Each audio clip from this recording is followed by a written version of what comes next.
सागर में लोक स्वास्थ्य यांत्रिकी विभाग कार्यालय खंड सागर के अधीक्षण यंत्री को लोकायुक्त की टीम ने 1.5 लाख रुपए की रिश्वत लेते पकड़ा है। बताया जा रहा है कि ठेकेदार से अधूरे कार्यों का पुनः काम शुरू करने, आदेश जारी कराने और पुराने बिलों का भुगतान करने के एवज में 6 लाख रुपए की मांग की थी। मामले में लोकायुक्त की टीम अधीक्षण यंत्री और ड्राइवर के खिलाफ कार्रवाई कर रही है। जानकारी के मुताबिक शिकायतकर्ता ठेकेदार शैलेश कुमार निवासी बिहार ने जल जीवन मिशन के तहत नल जल योजना की पाइपलाइन और टंकी बनाने का ठेका सागर और केसली विकास खंड के ग्रामों का लिया है। वो वर्ष 2022 से काम कर रहे हैं। इसी दौरान शासन ने कार्यों का पुनर्निरीक्षण कराया। अधूरे कार्यों को पूरा करने के लिए राशि स्वीकृत की गई। अधूरे कार्य पूरे करने का आदेश जारी कराने के लिए ठेकेदार शैलेश पीएचई कार्यालय पहुंचे और अधीक्षण यंत्री एसएल बाथम से मिले, जहां उन्होंने कार्य शुरू करने का आदेश जारी करने के लिए कुल स्वीकृत राशि का 3.5% यानी कि 6 लाख रुपए रिश्वत के तौर पर मांग ली। परेशान होकर ठेकेदार शैलेश ने लोकायुक्त कार्यालय सागर में शिकायत की। शिकायत पर लोकायुक्त ने जांच शुरू की और जांच के दौरान शिकायत सही पाई गई। इसके बाद टीम गठित की गई। ठेकेदार को रिश्वत की पहली किश्त के रूप में 1.5 लाख रुपए की राशि लेकर भेजा गया। ठेकेदार विभाग में पहुंचा और अधीक्षण यंत्री एसएल बाथम से मिला। रिश्वत की राशि देने को बोला गया, लेकिन अधीक्षण यंत्री ने अपने ड्राइवर फूल सिंह यादव को बुलाया और ठेकेदार को गाड़ी में ले जाकर रिश्वत की राशि 1.5 लाख रुपए लेने के लिए कहा। ठेकेदार और ड्राइवर गाड़ी में पहुंचे, जहां ठेकेदार ने रिश्वत की राशि दी। तभी लोकायुक्त की टीम ने कार्रवाई कर ड्राइवर को रिश्वत की राशि के साथ रंगे हाथ पकड़ लिया। मैं शैलेश कुमार, यहाँ पर जेजेएम का जैसे जल जीवन मिशन का हम लोग काम करते थे, ठेकेदार हैं। यहाँ पर जो भी शासन का अधूरा काम रह गया था, शासन द्वारा उसको फिर से रिवाइज किया गया स्कीम को। उसी रिवाइज के लिए साहब हमसे 3.5% वह टोटल डिमांड किए थे। कौन साहब? ई साहब हमसे 3.5%, बातचीत में फिर हमसे 3% पर हुआ। 6 लाख रुपए टोटल 2 करोड़ 16 लाख का था। 6 लाख रुपए हमसे डिमांड किए थे। उसी का पहला किस्त आज हम इनको 1.5 लाख रुपया लाकर हम दिए, क्योंकि हमको देना नहीं था। हम जाकर फिर एसपी साहब से लोकायुक्त में बात किए। एसपी साहब टीम गठित किए और उसके बाद हम 1.5 लाख रुपया आज इनको ला करके दिए। कहाँ के माध्यम से दिया? जी, हम बिहार के हैं। किसके माध्यम से दिया पैसे? माध्यम हम अपने खुद आकर यहाँ पर बात किए। ड्राइवर को या साहब को? खुद ना खुद आकर बात किए तो साहब कॉल करके ड्राइवर को बुलाए और ड्राइवर से बोले कि गाड़ी में ले जाकर ही देंगे, रख दो।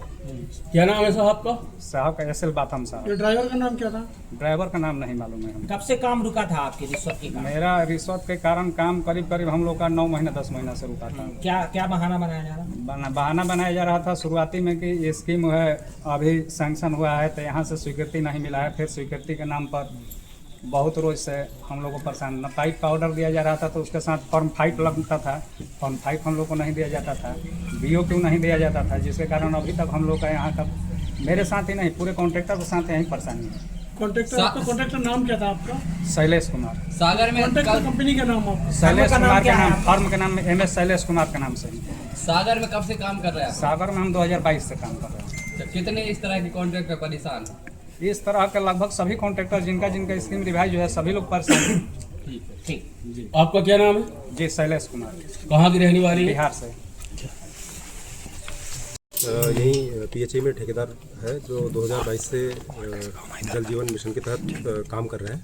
इनके द्वारा सागर खंड और केसली यहाँ 2 विकास खंडों के ग्रामों में नल जल मिशन के तहत पाइपलाइन बिछाना और पाइप टंकी वगैरह और का काम कर रहे थे, जिनके द्वारा जो काम अधूरे रह गए थे उन कार्यों का शासन के द्वारा पुनरीक्षण किया गया और पुनरीक्षण करके उसमें जो राशि स्वीकृत हुई उसी में काम करने के लिए जो आदेश करवाने के लिए यहाँ पे, और उनके कुछ पुराने जो काम किए गए थे उसके जो बिल पेंडिंग थे उनके बिल लगाने के एवज में, भुगतान करने के एवज में कार्यपालन यंत्री श्री एसएल बाथम द्वारा 3.5% राशि, जो कि कुल जो लागत राशि है उसकी 6 लाख रुपए होती है, उसका रिश्वत के रूप में मांग की गई थी, जिसकी शिकायत आवेदक द्वारा पुलिस अधीक्षक महोदय श्री योगेश्वर शर्मा साहब के समक्ष की गई थी। उनके द्वारा शिकायत का सत्यापन कराया गया।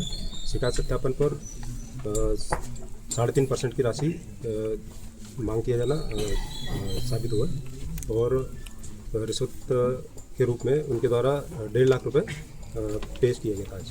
तो आज आवेदक द्वारा जो राशि दी गई थी कार्यपालन यंत्री के द्वारा अपने ड्राइवर फूल सिंह यादव इनको दिलवाई गई है और अभी BC एक्ट के तहत कार्रवाई जारी है। सर ट्रैपिंग की कार्रवाई किस तरह से हुई आज, कितने बजे हुई, किस तरह से? ये भी 1:15 बजे के आसपास कार्रवाई हुई है। उनके द्वारा रिश्वत राशि ग्रहण की गई। कौन सी किस्त कितने थी आरोपी सर? बनाए सर इसमें? ये प्रथम किस्त के तौर पर 1.5 लाख रुपए प्राप्त किए गए। सर कितने आरोपी बनाए? शुभ नाम सर। इसमें 2 आरोपी हैं। ड्राइवर सर आपका नाम क्या है? मैं निरीक्षक कमल सिंह हुई थे और साथ में निरीक्षक रंजित सिंह है और 10 सदस्यीय दल का। सर गाड़ी को भी जब्त किया जाएगा, पैसे उसी में लिए जाएंगे? नहीं, गाड़ी को जब्त नहीं किया। नर्मदा केयर अस्पताल छतरपुर का एकमात्र सर्व सुविधा युक्त अस्पताल जहां 24 घंटे मिलती है आपातकालीन और नियमित चिकित्सा सेवाएं। कुशल और अनुभवी डॉक्टरों की सबसे बड़ी टीम जो करती है आपकी कंप्लीट केयर। क्रिटिकल केयर के लिए सबसे आधुनिक ICU वार्ड जिसमें उपलब्ध है ventilator, ECG, TMT, echo, ultrasonography, CT scan, x ray, phototherapy, dialysis और पैथोलॉजी की संपूर्ण सुविधा। मानवीय चिकित्सा मूल्यों पर आधारित सभी प्रकार के ऑपरेशन का लाभ पाएं। हृदय रोग, ब्रेन स्ट्रोक, पीलिया, मधुमेह, किडनी रोग, अस्थमा, डेंगू, मलेरिया के प्रभावी इलाज की सुविधा, पित्त की थैली यानी गाल ब्लैडर का ऑपरेशन, साथ ही endocrine surgery, gastrointestinal surgery सहित पेट और हड्डी से संबंधित सभी ऑपरेशन के लिए सबसे आधुनिक OT की सुविधा। हमारे महिला और प्रसूति विभाग में रखा जाता है जच्चा बच्चा का पूरा ध्यान। नर्मदा केयर अस्पताल में अब पाइए radiology, cosmetology, child care, dental care और मेडिसिन विभाग की आधुनिक इलाज सुविधाएं। हेल्थ इंश्योरेंस यानी कैशलेस इलाज की सुविधा। तो अपने मरीज की कंप्लीट केयर के लिए अब झांसी ग्वालियर क्यों भागना, जब सीमित शुल्क में नर्मदा केयर अस्पताल दे रहा है यह मौका आपके अपने छतरपुर में। हमारा पता है नर्मदा केयर अस्पताल LIC के सामने, जवाहर रोड, छतरपुर। हमें फोन करें 9039025934।